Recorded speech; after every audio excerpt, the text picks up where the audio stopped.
Looks బాగుందండి. Trailer looks good. మీరు చూసారా? ఎప్పుడే వచ్చారు? చూసా. ఓకే. ఓకే. సో, ఇలాంటి చిన్న సినిమాలకి మీరు, మారుతి గారు సపోర్ట్ చేసి రిలీజ్ చేయడం అనేది అభినందించాల్సిన విషయం.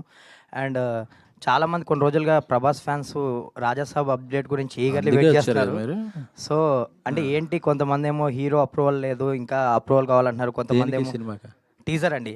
ఆ, టీజర్ రెడీ అయిపోయింది. హీరో ఆ, అప్రూవల్ కావాలంటున్నారు. కొంతమందేమో వీఎఫ్ఎక్స్ ఇంకా డిలే ఉంది అంటున్నారు. సంథింగ్ అసలు ఏంటి Raja Saab update?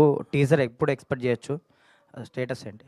Raja Saab peoples media Vishwaprasad గారు చాలా ఆయన బ్యానర్లోనే వన్ బిగ్గెస్ట్ బడ్జెట్ ఫిలింగా రూపొందిస్తున్నారు. అలాగే మారుతి గారు కూడా ఆయన శక్తి వంచన లేకుండా కృషి చేస్తూ చాలా మంచి అవుట్. నేను ఈరోజు వచ్చేటప్పుడే పొద్దున్నే ట్విట్టర్ ఓపెన్ చేస్తుంటే అలాగే చూస్తున్నా, మారుతి గారి ట్వీట్ చూసింది. ఇంకా మ్యాక్స్ 2 వీక్స్ అన్నీ వచ్చేస్తాయని చెప్పారు. So all set. నిఖిల్ గారు. నిఖిల్ నిఖిల్ హలో. ఇంతకుముందు మీరు చేసిన క్యారెక్టర్స్ అన్నీ ఒక ఎత్తు అయితే, ఇందులో మీరు చేస్తున్న క్యారెక్టర్ ఇంకొక స్టెప్కి మేము ఫార్వర్డ్ తీసుకెళ్తుందని చెప్పాలి.